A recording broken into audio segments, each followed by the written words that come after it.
दूसरा चरण है उत्तर प्रदेश में और इसी के साथ ही उत्तराखंड में सभी विधानसभा सीटों पर मतदान लगातार किया जा रहा है और साथ ही गोवा में भी मतदान हो रहा है। लेकिन उत्तराखंड का आपको बताएं कि उत्तराखंड में सभी 70 विधानसभा सीटों पर मतदान लगातार सुबह से जारी है और सुबह से दिग्गज नेता वोटिंग के लिए मतदान केंद्र पर पहुंच भी रहे हैं और मतदान भी कर रहे हैं। और इसी कड़ी में उत्तराखंड के राज्यपाल ने वोट डाला और अपनी जीत का दम भी भरा है। तो वहीं दूसरी तरफ रमेश पोखरियाल निशंक भी अपनी बेटी के साथ मतदान करने पहुंचे। वहीं नेता प्रतिपक्ष प्रीतम सिंह ने भी वोट डाला है। 3 तस्वीरें आपको दिखा रहे हैं। दिग्गज मतदान करने के लिए पहुंचे। उत्तराखंड में 70 विधानसभा सीटों पर मतदान सुबह से ही लगातार जारी है। पहली तस्वीर आप देखेंगे, राज्यपाल गुरमीत सिंह पहुंचे अपने मताधिकार का प्रयोग करने के लिए। दूसरी तस्वीर में आप देखेंगे रमेश पोखरियाल निशंक, वो अपनी बेटी के साथ वोट डालने के लिए पहुंचे। नेता प्रतिपक्ष प्रीतम सिंह भी, उन्होंने भी अपने मताधिकार का प्रयोग किया। देखिए, सभी से अपील की जा रही है कि अपने मताधिकार का प्रयोग करने के लिए आप जरूर पहुंचे। और ये दिग्गजों की 3 तस्वीर आपके सामने हैं। तो अब सुबह से ही मतदान जारी है। हालांकि उत्तर प्रदेश में दूसरा चरण है और दूसरे चरण का रण बेहद कठिन है और इस कठिन चरण में और कठिन रण को फतेह करने के लिए हर एक पार्टी ने पूरी ताकत झोंक रखी है। वहीं दूसरी तरफ उत्तराखंड की बात कर रहे हैं तो 70 विधानसभा सीटों पर एक ही चरण में यहां पर मतदान हो रहा है। गोवा में भी सुबह से ही मतदान लगातार जारी है। लेकिन उत्तराखंड की तस्वीर हम आपको दिखा रहे हैं, जहां पर सुबह से अपने मताधिकार का प्रयोग करने के लिए दिग्गज भी पहुंच रहे हैं और आम जनता भी पहुंच रही है। तो मतदान किया जा रहा है और जनता में जागरूकता भी देखी जा रही है। और इसी पर चर्चा करने के लिए खास मेहमान हमारे साथ जुड़ गए हैं। आपसे तारुफ करा देते हैं। सुभाष झा वरिष्ठ पत्रकार हैं, वो हमारे साथ जुड़ गए हैं। अमनप्रीत कौर वरिष्ठ पत्रकार हैं, वो भी हमारे साथ जुड़ चुकी हैं। और इसी के साथ ही अजीत नेगी राजनीतिक विश्लेषक, वो भी हमारे साथ जुड़ चुके हैं। आप सभी का बहुत बहुत स्वागत है नेटवर्क 10 पर। सुभाष जी, सबसे पहले आप ही से शुरुआत करना चाहूंगी। और देखिए, उत्तर प्रदेश में दूसरा चरण है, उत्तराखंड में सभी सीटों पर एक ही चरण में मतदान हो रहा है, गोवा में भी मतदान लगातार जारी है। सबसे पहले आपकी इस पर टिप्पणी। देखिए, उत्तराखंड और गोवा दोनों बहुत छोटे राज्य हैं। उत्तराखंड में 70 और गोवा में 40 के लिए जी। तो अभी लेकिन तीनों जगह की परिस्थितियां बिल्कुल, भौगोलिक परिस्थितियां बिल्कुल अलग है। गोवा बिल्कुल अभी वहाँ गर्मी है, उत्तर प्रदेश में अभी थोड़ी सी भीनी भीनी ठंडी है जी। और यहाँ जो है अभी देहरादून और उत्तराखंड के पर्वतीय क्षेत्रों में अभी अच्छी ठंड है जी। तो जाहिर है तीनों जगह वोटों का प्रतिशत आप 11 बजे तक तय नहीं कर सकते जी। उत्तराखंड के वोट को देखना है तो आपको 3 बजे तक इंतजार करना पड़ेगा जी। और अब जो महिलाएं जो घर से खाना बना करके, अपने पशुओं को चारा दे करके, घर का सारा काम करके अब वो निकलेंगी 12 बजे मतदान देने के लिए। तो आप देखिएगा, मुझे लगता है कि 3 बजे तक जो है ये प्रतिशत आपको ठीक ठाक मिलेगा। बिल्कुल। अमनप्रीत कौर मैम, आपके पास भी आऊंगी। इस पर पहली प्रतिक्रिया आपकी मैं चाहूंगी, फिर उसके बाद चर्चा की शुरुआत हम करेंगे। देखिए, गोवा के बारे में अगर हम कहें तो वहां पे लोग परेशान हैं। वहां जो लोग चुन के आते हैं वो चुन के एक पार्टी से आते हैं। जैसे आपने देखा पिछली बार दीपिका, कांग्रेस की 17 सीटें वहां से जीती और आज वहां पे कांग्रेस के सिर्फ 2 विधायक हैं। तो वहां के लोग परेशान हैं। वहां की स्थिर और टिकाऊ सरकार चाहते हैं। वो अपने जो लोकल मुद्दे हैं उन पे काम करना चाहते हैं। वो चाहते हैं कि एक स्थायी सरकार आए और उनके जो लोकल मुद्दे हैं उनको उठाए, बेरोजगारी पे काम करे। क्योंकि वहां के जो लोग हैं, बाहर स्टेट के लोग वहां पे काम करने के लिए जाते हैं तो उन लोगों को कहीं ना कहीं इग्नोर किया जाता है।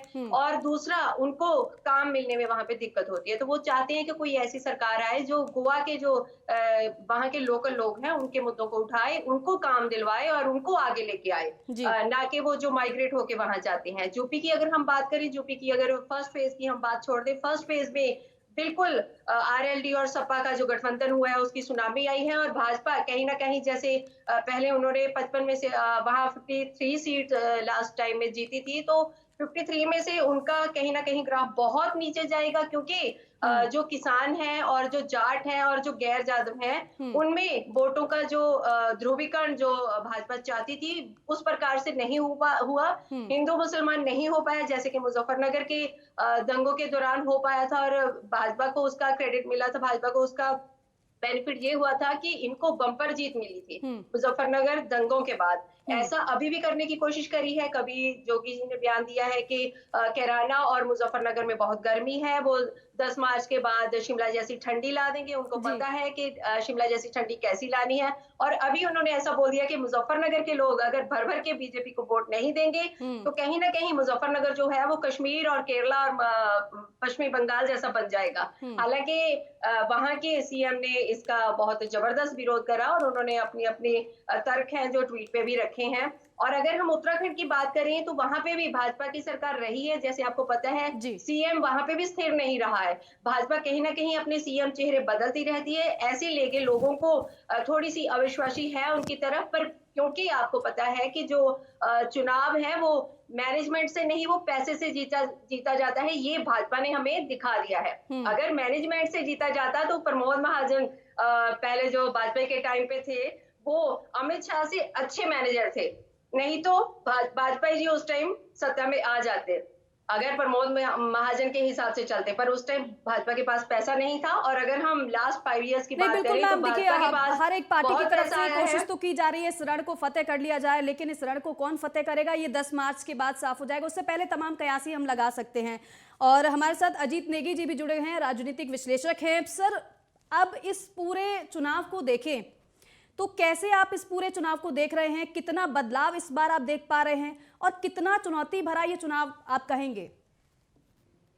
जी, मैं देख पा रहा हूं जैसे कि कोरोना काल में चुनाव कराना अपने आप में एक बहुत बड़ी चुनौती था, लेकिन चुनाव आयोग के सहयोग से और बहुत अच्छा चुनाव चल रहा है। सभी लोगों के प्रयास से लोग भी बढ़ चढ़ के हिस्सा ले रहे हैं। पहाड़ी क्षेत्रों में अभी कुछ पोलिंग कम हो रही है क्योंकि पहाड़ी क्षेत्रों की भौगोलिक परिस्थितियां ऐसी होती है कि लोगों को आने में दिक्कत होती है। कहीं बर्फबारी हो रही है, कहीं पहाड़ है, पैदल के रास्ते हैं, पोलिंग बूथ दूर दूर है। लेकिन जो गवर्नमेंट ने इस बार पोलिंग बूथ बढ़ाए हैं उसका जरूर फायदा मिलेगा और शाम होते होते पोलिंग की अच्छी परसेंटेज आ जाएगी। बिल्कुल अजीत जी, एक बात और, क्योंकि देख रहे हैं आप कि अभी तक मतदान में थोड़ा सा कहीं कहीं धीमी रफ्तार भी देखने को मिल रही है, इसका क्या कारण हम माने? आपकी आवाज साफ नहीं आ पा रही जी अजीत जी, आप तक मेरी आवाज पहुंच पा रही है? अब मिल रही है आवाज? नई आवाज। चलिए ठीक है अजीत जी, अब मैं एक बार फिर से आपका रुख करूंगी, लेकिन हमारे साथ और भी खास मेहमान जुड़े हुए हैं, उनका भी रुख करते हैं। सुभाष जी, आप देख रहे होंगे कि आप देखिए एक तरफ तो जागरूक किया जा रहा है वोटर्स को कि आप बूथ पहुंचिए, केंद्रों पर पहुंचिए, अपने मताधिकार का प्रयोग करिए, लेकिन देखिए उत्तर प्रदेश की अगर मैं बात करूं तो 11 बजे तक 23% करीब मतदान हुआ है और ये कहीं ना कहीं थोड़ी धीमी रफ्तार है। इस पर आप क्या कहेंगे? इसका क्या कारण हम माने? हेलो जी सुभाष जी, आवाज पहुंच पा रही है आप तक मेरी? मेरा अब तक जो तजुर्बा रहा है वोटिंग का, हाँ जी बोलिए सर। हाँ दीपिका जी, जी बोलिए सर, बोलिए। वोटों का जो तीनों जगह जो भौगोलिक परिस्थिति है वो अलग अलग है और इस हिसाब से ये प्रतिशत आपको अभी दिख भी रहा है। उत्तर प्रदेश में जो जिन सीटों पर मतदान हो रहा है वहां मुस्लिम बहुल इलाका ज्यादा विधानसभा है जो इस 55 में आते हैं और वहां मुस्लिम मतदाताओं का एक ट्रेंड रहा है कि वो जब भी वोट करते हैं तो इकट्ठे वोट करते हैं, पूरा परिवार जा करके वोट करता है तो वो आपको 2% 3% ज्यादा वोट आपको दिख रहा होगा। दूसरी बात, उत्तराखंड की जहां तक बात है तो उत्तराखंड के मैदानी एरिया में मतों का प्रतिशत जो है वो ठीक रहा होगा, लेकिन पर्वतीय क्षेत्र जो है वहां मतों का प्रतिशत अपेक्षाकृत उधम सिंह नगर, हरिद्वार, देहरादून के बनिस्बत में इसकी तुलना में उधर कम होगा। जैसे आप देख रहे हैं कि पिथौरागढ़ में भी सबसे कम है, क्योंकि पिथौरागढ़ जो है सबसे दुर्गम इलाका माना जाता है। उनके जो विधानसभा क्षेत्र है काफी दुर्गम में है, जहां अभी भी ऐसे कई क्षेत्र हैं जहां 2-2 फीट 3-3 फीट 5-5 फीट अभी बर्फ है और वहां पे पोलिंग बूथ है और लोग वहां पर जाकर के मतदान देंगे। तो जाहिर है धूप खिली है, मुझे लगता है कि सब 11-12 बजे तक लोग निकलेंगे। मुझे लगता है 3 बजे तक ये प्रतिशत ठीक हो जाना चाहिए। रही बात कि उसके 2-3 कारण इस बार उतना उत्साह नहीं होने का दूसरे अलग अलग जगहों पे, उसके अपने निजी भी कारण है। कई लोग अभी कोरोना काल चल ही रहा है, थोड़ा लोग कोरोना से भी थोड़ा सा संकोचवश लोग निकलने में थोड़ा सा झिझक कर रहे हैं। जो बुजुर्ग लोग हैं जिन्होंने कोरोना का झेला है या जो बीमार लोग हैं, ऐसे करके है। लेकिन बावजूद उसके मुझे लगता है कि अमूमन 62-65-60 के एवरेज रहेगा। मुझे लगता है तीनों जगह पर आप देखिएगा, यूपी में थोड़ा ज्यादा रहेगा, गोवा में ठीक ठाक रहेगा और उत्तराखंड मुझे लगता है कि 62-65 के आसपास रहना चाहिए। ठीक है सर, लेकिन ठीक। इंतजार करिए 3-4 बजे तक। जी, मतलब आप ये कह रहे हैं कि 3-4 बजे तक का इंतजार करना होगा, उसके बाद जो अभी कहीं ना कहीं धीमी रफ्तार है वो तेजी के साथ बढ़ती हुई हमें दिखाई देगी। ठीक है सर, अमनप्रीत मैम के पास मैं रुक करूंगी उनका। मैम देखिए, अब इस बार का चुनाव, क्योंकि हम सभी को पता है चुनौतीपूर्ण तो रहा है, लेकिन सबसे ज्यादा क्या आपको महत्वपूर्ण लग रहा है इस बार के चुनाव में? कितना बदलाव आप देख पा रही हैं इसमें? सबसे बड़ा दीपिका जी यही बदलाव है कि कोविड काल में उनकी परमिशन इलेक्शन कमीशन ने दी नहीं है, तो वर्चुअल रैलीज हुई है। लोगों के घर तक जाने का उम्मीदवारों को मौका मिला है, क्योंकि डोर टू डोर कैंपिंग जो थी उसको अलाउ करा गया था। तो जो उम्मीदवार हैं वो डायरेक्ट कांटेक्ट में आए हैं, जो वोटर्स हैं उनके, तो वो उनके बारे में बहुत अच्छे से समझ पाए हैं। दूसरा, यहाँ पे हिंदू मुसलमान की जो हमेशा ही बात होती है वो नहीं हो रही है। इस बार लोगों ने अपने बेसिक जो मुद्दे हैं वो उठाए हैं। वो बेरोजगारी दूर करवाना चाहते हैं, वो शिक्षा पे जी बहुत क्लियर कर दी है। जैसे आपको पता है अभी जो बेंगलोर में मुद्दा उठाया गया था हिजाब का, उसको लेके ऐसा लग रहा था कि जो मेन मुद्दा है वो भटक जाएगा और लोगों की जो तवज्जो है इस तरफ दिलवाई जाएगी। पर यूपी के लोगों ने दिखा दिया कि ये जो चुनाव है वो बिल्कुल ध्रुवीकरण से दूर रहेगा, बिल्कुल हिंदू मुसलमान से दूर रहेगा, बिल्कुल लोगों में जो पार्टीशन कर दिया जाता है जाति और धर्म के नाम पे, वो इस बार पॉसिबल नहीं हुआ है। तो लोगों ने इन बातों को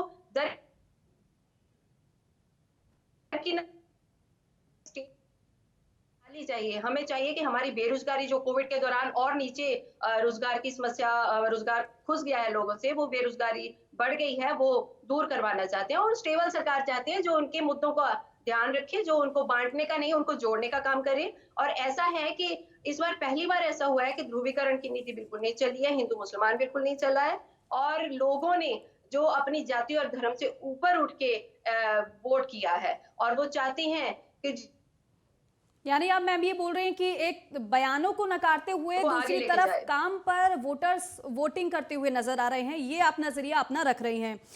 ठीक है, अजीत नेगी जी भी हमारे साथ एक बार फिर से जुड़ गए हैं। सर, जिस तरीके से मैम कह रही हैं कि जिस तरीके बयान होते हैं, कई बार बयानबाजी की जाती है, लेकिन जो जनता है वो उसके दिमाग में आखिरी मोमेंट तक क्या चलता है ये कोई नहीं समझ पाता है। और यही बार देखने को मिलता है कि कई बार जो सोचते हैं वो तो होता ही नहीं है, बदलाव पूरी तरीके से नजर आता है। लेकिन अगर इसमें मैं चाहूं कि आप कुछ ऐड करेंगे, इसमें आप इस पर कुछ टिप्पणी करना चाहेंगे, अपनी राय रखेंगे इस पर? अमनप्रीत जी ने जैसा कहा कि इस बार लोग धर्म और जाति के नाम पे नहीं, विकास के नाम पे वोट डाल रहे हैं, गुंडागर्दी खत्म कराने के नाम पे वोट डाल रहे हैं, अपने उज्जवल भविष्य के लिए वोट डाल रहे हैं, अपने बच्चों के आगे आने वाले भविष्य के लिए वोट डाल रहे हैं।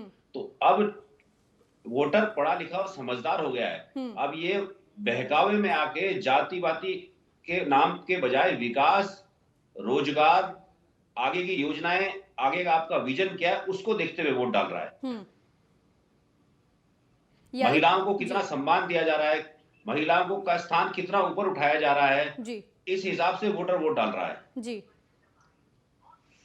बिल्कुल सर, और दूसरी तरफ सुभाष जी भी हमारे साथ जुड़े हुए हैं। सुभाष जी देखिए, जिस तरीके से हमारे दोनों मेहमान कह रहे हैं कि बयानबाजी एक तरफ, दूसरी तरफ काम, जिस पर वोटर्स वोट डालते हुए नजर आ रहे हैं। लेकिन अगर देखा जाए तो देखिए बयानबाजी तो होती ही है, लेकिन अगर बयानबाजी को हटाकर काम की अगर हम बात करें तो काम भी लगातार किए भी जाते हैं। दूसरी तरफ जो मतदाता हैं वो पोलिंग बूथ पर पहुंच रहे हैं, और इस बार हालांकि अब ज़्यादा मतदान भी किया जा रहा है। तो आपको लग रहा है कि जनता पहले की अपेक्षा ज़्यादा जागरूक है और इसलिए मताधिकार का प्रयोग करने के लिए वो पहुंच रहे हैं पोलिंग बूथ तक? देखिए दीपिका जी, इस बार जो मैं मतदाताओं को देख रहा हूं, मुझे उसमें परिपक्वता ज्यादा दिख रही है। इस बार मतदाता भावनाओं में नहीं बहे हैं। लोगों को कोशिश की गई सांप्रदायिकरण करने के नाम पर, जातीयता के नाम पर कोशिश जरूर की गई, अपने अपने दलों के हिसाब से, अपने अपने उम्मीदवारों के हिसाब से। लेकिन बावजूद इसके मुझे लगता है कि इस बार मतदाता के जो अनुभव रहे वो बिल्कुल तयशुदा हैं। वो दिमाग में तय कर चुका है कि उसे क्या करना है। रही बात विकास की, तो वो विकास 5 साल में क्या क्या हुआ और भाजपा ने 2017 में वादे जो किए थे, कितने वादे पूरे किए, वो भी उसके दिमाग में है। कोरोना काल में जो साधुओं को लेकर के हजारों हजार लाशें जो गंगा में बह रही थी, तैर रही थी, वो सब कुछ उसके दिमाग में है। कोरोना में जो लोग पूर्वोत्तर, उधर पूरब से, गाजियाबाद से, दिल्ली से जो पूरब के लोग आ रहे थे पूर्वी उत्तर प्रदेश में, उनका जो बुरा हाल हुआ वो भी उनके सामने है। बिल्कुल सुभाष जी, ये हाँ, सारी चीजें उसके बीच के है जहन में होता और ही उसके है स्थानीय मुद्दे जो हैं वो भी जी, उसके साथ हैं। बिल्कुल बिल्कुल इसी हाँ, पर मैं वो जी बिल्कुल मैं इस इसी बार पर आना तयशुदा है कि चाहूंगी उसे क्या सुभाष जी। करना है, जी सुभाष उसे जी, क्या करना है। जी जिस तरीके से आप बिल्कुल, जिक्र भी कर रहे हैं, बिल्कुल, क्या बिल्कुल। लग रहा है आपको कितना तो प्रभावित ये तो मुद्दे कर बिल्कुल, रहे हैं बिल्कुल। इस बार मतदाताओं को? अभी आप देखिए ना, अभी एक उदाहरण देते हैं अब पहले से और बात के। अभी जिस तरह हिजाब का मुद्दा आया सामने, मुझे लगता है कि आज से 5 साल पहले हम होते तो जिस तरह शमशान को लेकर, कब्रिस्तान को लेकर के जो लोग उछले थे, दूसरा वो इस बार नहीं है। वो इस बार लोगों का गुबार नहीं है। लोग 5 साल में जो आपको जो राष्ट्रवाद का नारा दिया गया, आपको जो वंदे मातरम का नारा दिया गया और काम में वो कितना हुआ, लोग उसको बखूबी देख रहे हैं। कल तक मोदी जी को लोग काम के आधार पर नहीं जानते थे, योगी जी को लोग काम के आधार पर नहीं जानते थे। अब मोदी जी, योगी जी क्या कह रहे हैं वो मुद्दा बाद में है, उन्होंने किया क्या और कहा क्या ये मुद्दा पहले है, हर मतदाता के जहन में है। इसलिए इस बार जो है भाजपा अपनी जवाबदेही से नहीं बच सकती। उसने 2017 में जो वादे किए थे, 15 लाख के वादे किए थे, अच्छे दिन के वादे किए थे, सस्ते गैस के वादे किए थे, उन्होंने सबको रोजगार, 2 करोड़ रोजगार प्रतिवर्ष के वादे किए थे, ये सब कुछ उसके जहन में है। बिल्कुल सुभाष जी, और जो घर आप में बात भी कह नौजवान रहे हैं बच्चा वो जब जरूर बेरोजगार मतदाताओं बैठा के हुआ जहन में है, होगा और जिसको लेकर वो मतदान कर भी रहे होंगे। मैम मैं आपके पास आना चाहूंगी। जी बिल्कुल मैम, देखिए यही कारण है कि इस बार हिजाब पे ध्रुवीकरण नहीं हुआ। इस बार हिजाब पे ध्रुवीकरण नहीं हुआ, ये बहुत बड़ा कारण है। बिल्कुल, यानी कि ध्रुवीकरण, वो अमनप्रीत मैम भी बोल रही थी कि इस बार ध्रुवीकरण काम नहीं आया, बल्कि काम पर लगातार मतदान भी हो रहा है। मैम दूसरी तरफ देखिए, बयानबाजी की तो हम अलग ही बात करते हैं, लेकिन इसके अलावा क्योंकि अब लगातार हम ये भी देख रहे हैं कि कोरोना का जिक्र भी करना बहुत ज़रूरी है यहाँ पर, क्योंकि बेशक अभी माहौल थोड़ा सा वातावरण जो है पहले से सामान्य होता हुआ नजर आ रहा है, लेकिन हम कोरोना को नकार नहीं सकते हैं। ऐसे में जो इंतजाम किए गए हैं पोलिंग बूथों पर, आपके हिसाब से वो कैसे नजर आ रहे हैं? क्या बहुत ज्यादा बेहतर हैं या फिर इसमें और भी ज्यादा अच्छा हो सकता था? उसे आप किस तरीके से देख रहे हैं? देखिए, कोविड को लेके इलेक्शन कमीशन ने बहुत अच्छे डिसीजन लिए हैं। उन्होंने बहुत सारे पोलिंग बूथ बनाए हैं, वहां पे सोशल डिस्टेंसिंग का ध्यान रखा है, वहां पे उन्होंने सैनिटाइजर मुहैया करवाए हैं, वहां पे उन्होंने बूथ ऐसे बनाए हैं कि लोगों को दूर दूर तक एक दूसरे से ज्यादा मिलना उनका संभव ना हो। महिलाओं को अट्रैक्ट करने के लिए और बच्चों को संभालने के लिए उन्होंने अलग से बूथ पे इंतजाम करे हैं और पिंक बूथ बनाए हैं, गुब्बारे लगाए हैं बच्चों को अट्रैक्ट करने के लिए, ताकि लोग खींचे चले आए वोट पाने के लिए। तो ऐसी चीजों का इलेक्शन कमीशन ने बहुत ध्यान रखा है। हम लोग कहते तो थे हमेशा, दीपिका, कि लोकतंत्र जो है हमारे लिए एक त्योहार होता है, क्योंकि जो इलेक्शन वाला दिन है उस दिन हमें बहुत सेलिब्रेशन जैसी फीलिंग आती है। तो उसी हिसाब से इलेक्शन कमीशन ने इस बार जो गुब्बारों का और पिंक बूथ का इंतजाम करा है, वो वाकई बिल्कुल वाकई में तारीफ काबिल है। वो एक दूसरे के साथ मिलके, बिल्कुल, और एक दूसरे के साथ मिलके ही हम इसको और सक्सेसफुल बना सकते हैं। अगर इलेक्शन कमीशन ने इतने बंदोबस्त करे हैं तो हमारा भी ये जिम्मा बनता है कि हम लोग भी उनकी जो भी सुविधाएं उन्होंने दी हैं उनका फायदा उठाएं, और जो उन्होंने वहां पे डू एंड डोंट बताया हुआ है वो चीजें ना करें, ताकि हम कोविड से भी बचे रहें और अपना जो वोट का अपना संविधानिक हक है उसका भी हम इस्तेमाल करें। बिल्कुल, हम अपनी जी बिल्कुल मैम, बिल्कुल ज्यादा मताधिकार का प्रयोग करेंगे तो जाहिर सी बात है हमारा है लोकतंत्र और भी ज्यादा मजबूत होगा। अजीत जी, आपका रुख करूंगी। अजीत जी, देखिए जिस तरीके से देख रहे हैं कि कई बार बर्फबारी की वजह से, मौसम खराब की वजह से, उत्तराखंड की मैं बात कर रही हूँ बेसिकली, प्रभावित होते हैं ये इस वजह से देखा जाए तो मतदान भी प्रभावित होते हैं, बाकी चीजें भी प्रभावित होती हैं। लेकिन अगर उत्तराखंड में अगर कोविड मैनेजमेंट की अगर हम बात करते हैं तो आपके हिसाब से वो कैसा नजर आ रहा है? कोविड मैनेजमेंट उत्तराखंड में बहुत अच्छा है और सैनिटाइजर से लेके ग्लव्स तक लोगों को दिए जा रहे हैं, जिससे कि लोग कोविड से बचें। मास्क वगैरह सबकी चुनाव आयोग ने व्यवस्था करी हुई है। और जो पहाड़ी क्षेत्रों की वोटिंग की बात है, तो पहाड़ों में पहले अशिक्षा थी, अब लोग शिक्षित हो गए हैं, जगह जगह स्कूल खुल गए हैं, उन्हें गांव में ही रोजगार मिल रहा है। तो ये शिक्षित वर्ग है, इसको वोट करने आने में समय लग रहा है भौगोलिक परिस्थितियों के कारण, लेकिन ये किसी भी हालत में आके वोट करेगा। और जैसा कि इलेक्शन कमीशन ने 1 घंटा और बढ़ाया है, उसका भी बेनिफिट मिलेगा और शाम 6 बजे तक बहुत अच्छे मत प्रतिशत में वोटिंग होगी। बिल्कुल अजीत जी, मतलब आप ये कह रहे हैं कि जो 1 घंटा बढ़ाया गया है, क्योंकि देखिए अब इस बार 8 बजे से वोटिंग शुरू कराई गई है, तो 1 घंटा शाम को भी ज्यादा दिया गया है, और ये मतदान प्रतिशत बढ़ाने में कारगर साबित होगा? जी जी, 100% कारगर साबित होगा, क्योंकि भौगोलिक परिस्थितियों में पहाड़ों में कहीं बर्फ पड़ी हुई है, कहीं बारिश आ रही है, तो लोगों को आने में दिक्कत होती है। तो अगर ये समय बढ़ता है तो उनको आने में भी दिक्कत नहीं होगी और वापस जाने में भी ठीक रहेगा। बिल्कुल सुभाष जी, देखिए क्योंकि अगर पहले के बात करें चुनाव की और अब के चुनाव की बात करें, बहुत ज़्यादा अंतर भी है, क्योंकि कोविड भी इस बार है, कोविड के बीच में मतदान भी हो रहा है। ऐसे में आप कितना अंतर इसमें समझ पा रहे हैं? और जिन समीकरणों की हम लगातार बात करते हैं, तो समीकरण फैक्टर कितना ज़्यादा इस बार प्रभाव और हावी होता हुआ नजर आ रहा है? देखिए, इस बार 2017 और 22 के चुनाव को आप कंपैरिजन करेंगे तो उसमें 2-3 चीजें बहुत साफ साफ है। एक तो उस बार 10 साल लोग कांग्रेस के शासन से, लोग जो उनका अपना अनुभव था वो अनुभव बहुत अच्छा नहीं था, या एंटी इनकम्बेंसी थी वो मुद्दा था, या लोगों के कई वादे पूरे नहीं किए थे कांग्रेस ने, वो गुस्सा अलग था। ये सारी चीजें 2017 में थी।